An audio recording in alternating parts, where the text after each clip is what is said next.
Karibu tena kwenye familia ya Moyo wa Malezi. Kama mzazi, kila siku unatamani kumuona mtoto wako akiwa na afya njema, nguvu na furaha. Mara nyingi tunawapa watoto chakula kwa upendo mkubwa sana, lakini wakati mwingine bila kujua, baadhi ya vyakula vinaweza kuwa hatari kwa afya yao, hasa wakiwa bado wadogo. Miaka miwili ya mwanzo ya maisha ya mtoto ni muhimu sana kwa ukuaji wa mwili, ubongo na kinga ya mwili. Ndio maana kuchagua chakula sahihi katika kipindi hiki ni jambo muhimu sana. Katika video yetu ya leo, tutazungumzia vyakula 10 ambavyo si vizuri kumpa mtoto kabla ya miaka miwili na sababu zake. Video hii inaweza kusaidia kulinda afya ya mwanao mapema. Mimi ninaitwa Muhere Madam. Kama bado utakuwa hujasubscribe kwenye chaneli yetu ya Moyo wa Malezi, karibu ufanye hivyo sasa hivi, kwa sababu tunakuletea maarifa sahihi kabisa kwa ajili yako, kwa ajili ya familia yako na jamii nzima. Kama unataka ushauri kutoka kwetu, unaweza ukatupigia simu au ukatutumia ujumbe kwa namba 0754579224. Karibu basi tusafiri pamoja kwenye safari hii ambao tunaenda kuangalia vyakula 10 vya kuepuka kabla ya miaka miwili. Basi kaa nasi hadi mwisho wa video hii. Aina ya kwanza ya vyakula vya kuepuka ni asali kwa mtoto chini ya mwaka mmoja. Asali inaweza kusababisha tatizo hatari linaloitwa botulism kwa watoto wadogo sana. Hivyo mzazi unashauriwa usimpe mtoto mdogo ambaye ana chini ya mwaka mmoja asali, kwa sababu kama nilivyosema inasababisha tatizo hatari ambalo linaitwa botulism. Watoto wadogo wapewe tu vyakula kama maziwa, uji na vyakula vingine vilaini, matunda, mboga, lakini wasipewe asali. Hii ni hatari kwa watoto ambao wana umri wa miaka, wana umri chini ya mwaka mmoja. Aina ya pili ya vyakula vyenye hatari ni soda na vinywaji vyenye sukari nyingi. Soda na vinywaji vyenye sukari nyingi vinaweza kuharibu meno, kuongeza uzito usiofaa na kuathiri afya ya mtoto. Mara nyingi mzazi utakuwa shahidi yangu kwamba watoto wengi sasa hivi wana tatizo la meno. Unakuta wengi wanaenda kung'olewa meno. Mtoto ni mdogo tu, hajamaliza hata mwaka na nusu, lakini tayari meno yametoboka, meno yake yameharibika, ana uzito. Unakuta wakati mwingine mtoto ni mnene sana. Ni kwa sababu wazazi mnawapa soda na vinywaji vyenye sukari nyingi. Kwa hivyo ni vyakula hatari kwa mtoto wako. Aina ya tatu ya vyakula hatari ni pipi na chocolate nyingi. Sukari nyingi si nzuri kwa afya ya mtoto mdogo na inaweza kuathiri hamu ya kula vyakula vya afya. Kwa hiyo kama unampa pipi, unampa machokoleti mtoto mara kwa mara, analamba tu pipi, anasikia ule utamu, anakula chocolate anasikia ule utamu, ikifika wakati wa kumpa vyakula vya afya atakataa kabisa. Atakuwa anataka pipi, atakuwa anataka chocolate kwa sababu ndio anaona tamu. Kwa hiyo inaweza kaathiri afya ya mtoto. Aina ya 4 ya vyakula hatari ni chumvi nyingi. Mwili wa mtoto mdogo bado hauko tayari kushughulikia kiwango kikubwa cha chumvi.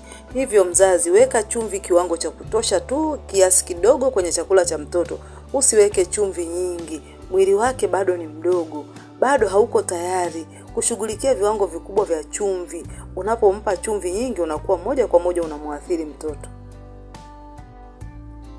Aina ya 5 ya vyakula hatari ni vyakula vya fast food. Vyakula vya kukaanga sana vina mafuta mengi na virutubisho vichache muhimu kwa mtoto. Kwa hiyo unapompa mtoto vyakula machipsi, umekaanga chipsi, baga, vitu vimekaangwa tu vina mafuta mengi, ni hatari kwa mtoto mdogo. Mwili wake bado hauhitaji mafuta mengi, unahitaji kiwango kidogo tu cha mafuta. Na hizi fast food wakati mwingine kama unanunua za kutengenezwa huko, wakati mwingine zina mafuta machafu, kwa hiyo ni hatari kwa mtoto. Aina ya 6 ya vyakula hatari kwa mtoto ni karanga nzima. Karanga nzima zinaweza kumsababishia mtoto kukabwa na kushindwa kupumua. Kwa hiyo mzazi, kuwa makini sana. Mtoto mdogo chini ya mwaka mmoja usimpe zile karanga nzima. Unampa mtoto, unaanza kumwambia haya tafuna, umemnunulia karanga au umekaanga hapo nyumbani, unampa nzima. Hapana, vunja vipande. Yule mtoto mdogo utakapokuwa unampa karanga nzima, zinaweza zikamkaba au zikamkaba zikamziba njia ya hewa, mtoto akashindwa kupumua. Kwa hiyo ni jambo la kuchukua tahadhari unapompa mtoto karanga ambazo umekaanga au mbichi nzima nzima. Chakula kingine hatari namba 7 ni popcorn. Popcorn ni rahisi sana mtoto mdogo kukabwa anapokula popcorn. Yaani unakuta mtoto anatafuna wakati mwingine zile punje, yale mahindi magumu yale na yale maganda, ni rahisi sana kumkaba mtoto na ikamziba njia ya hewa. Kwa hiyo mzazi unapompa mtoto popcorn hakikisha asiwe mdogo sana, awe angalau ana umri wa miaka 2, ana uwezo wa kushughulika nazo na mwili wake una uwezo wa kupambana nazo, hasa kwenye koo na njia ya kupumulia. Chakula hatari cha 8 ni samaki wenye zebaki nyingi.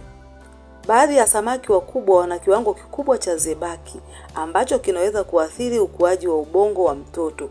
Hivyo mzazi, hakikisha unapompa mtoto wako samaki basi wawe wale samaki wale wadogo, aina ya samaki wale wadogo, kambale wale wadogo, sato wale wadogo. Usimpe mtoto sangara wale wakubwa sana au samaki wengine ambao ni wakubwa, yani yale masamaki ambayo yanakuwa ni makubwa. Watoto wasipewe, yanakuwa yana zebaki nyingi. Kwa hiyo inaweza ikaathiri ukuaji wa ubongo wa mtoto. Kwa hiyo apewe samaki ambao ni wale samaki wadogo, ni wazuri kwa mtoto mdogo. Chakula cha 9 hatari kwa watoto wadogo ni kahawa au chai yenye kafeini. Kafeini si nzuri kwa watoto wadogo na inaweza kuathiri usingizi na afya yao. Kwa hiyo unapompa mtoto chai au kahawa, unampa kahawa, wakati mwingine mtoto anaweza kukosa hata usingizi usiku, akawa anakusumbua analialia. Au hizi kafeini zinakuwa ni mbaya kwa watoto, zinamfanya mtoto akose usingizi, na pia kafeini zinakuwa zina sumu. Kwa hiyo sio nzuri kuwapa watoto wadogo. Aina ya 10 ni vyakula vya makopo au vyenye kemikali nyingi.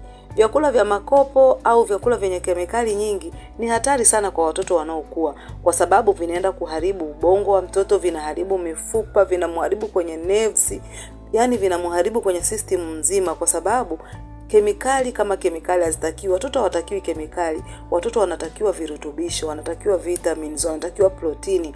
Kwa hiyo hivi vyakula vya makopo yani sio vya kuamini sana kuwapa watoto, kwa sababu baadhi ya hivi vyakula vinakuwa na viambato visivyofaa kwa ukuaji wa mtoto mdogo.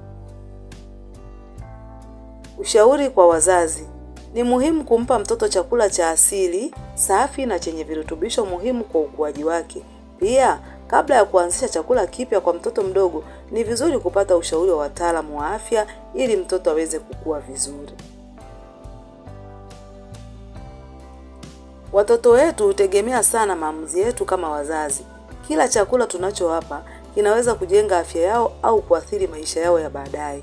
Hakuna mzazi mkamilifu, lakini kila siku tunajifunza namna bora ya kuwalea watoto wetu kwa upendo na uangalifu mkubwa zaidi. Tunatumaini video hii imekuwa msaada mkubwa kwako na imekupa maarifa muhimu kuhusu afya ya mtoto wako. Kama umejifunza jambo kupitia video hii, usisahau kulike, kushare na kusubscribe kwenye chaneli ya Moyo wa Malezi kwa content zaidi kuhusu afya ya watoto, lishe na malezi. Na kwenye comment tuambie ni chakula gani hukuwa unajua kuwa si salama kwa mtoto mdogo. Asante kwa kutazama. Mungu akubariki sana.